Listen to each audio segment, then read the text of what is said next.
দক্ষিণ চব্বিশ পরগনার স্কুলের ট্যাবের টাকা বিহারে। মালদায় গ্রেপ্তার শিক্ষক তৃণমূল নেতার ছেলে।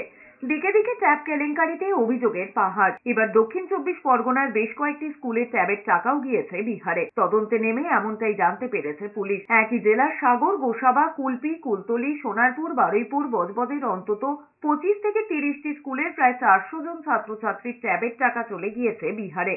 প্রশাসন সূত্রে খবর তেমনটাই। ক্লাস 11 এবং 12 এর তরুণের স্বপ্ন প্রকল্পের গড়মিলের অঙ্ক অন্তত 35 লাখ। ইতিমধ্যেই জেলা পরিদর্শকের সঙ্গে বৈঠক করেছেন দক্ষিণ চব্বিশ পরগনার জেলা শাসক। এদিকে ট্যাব দুর্নীতি কাণ্ডে গ্রেপ্তার বৈষ্ণবনগর থেকে শ্রবণ সরকারের বাবা কালিয়াচকের তৃণমূল এসসি সেলের ব্লক সভাপতি। তৃণমূল নেতার ছেলের সাইবার ক্যাফে থেকে বাজেয়াপ্ত pen drive, laptop, hard disk মিলেছে তৃণমূল পরিচালিত কৃষ্ণপুর গ্রাম পঞ্চায়েত প্রধানের নামে রাবার স্ট্যাম্প। ট্যাব কেলেঙ্কারিতে যুক্ত থাকায় অভিযোগে ইতিমধ্যে 5 জনকে গ্রেপ্তার করেছে পুলিশ, যার মধ্যে একজন চুক্তিভিত্তিক স্কুল শিক্ষক। একই ছবি ঘাটালেও, সেখানে 46 জন ছাত্রছাত্রীর ট্যাবের টাকা অন্য অ্যাকাউন্টে ঢুকবে, 25 তারিখ ঢুকবে এরকম করে বলেছে। তারপর আমাদের টাকা এখনো ঢুকেনি।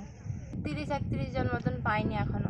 তারা পুজোর আগে আমরা সাবমিট করেছিলাম, আর সাবমিট করার পরে পুজোর পরে তারা এসে বলছে স্যার অন্যের টাকা ঢুকেছে, আমাদের টাকা ঢোকেনি।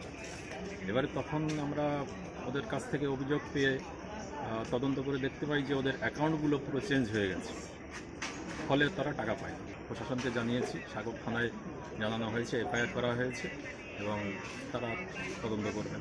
রাজ্যের এমন একটা স্কিমও নেই যে তৃণমূল দুর্নীতি করেনি। ট্যাব থেকে মাইনরিটি স্কলারশিপ, রূপশ্রী, সমব্যাথী সবেতেই দুর্নীতি। তার অভিযোগ অফিসাররা এই দুর্নীতির সঙ্গে যুক্ত। শুধু কি ট্যাব নাকি, কোথায় চুরি হচ্ছে না বলুন? মাইনরিটি স্কলারশিপের টাকা সিবিআই হচ্ছে, উত্তর দিনাজপুরে একাধিক এফআইআর হয়েছে। ট্যাবে আপনি পেয়েছেন, রূপশ্রীতে কার্ড ছাপিয়ে টাকা নিয়ে চলে যাচ্ছে, মরেনি সমবাথী টাকা নিয়ে চলে যাচ্ছে। একটা স্কিম পাবেন না যেখানে এই রাজ্যে দুর্নীতি এবং চিটিংবাজি হচ্ছে না।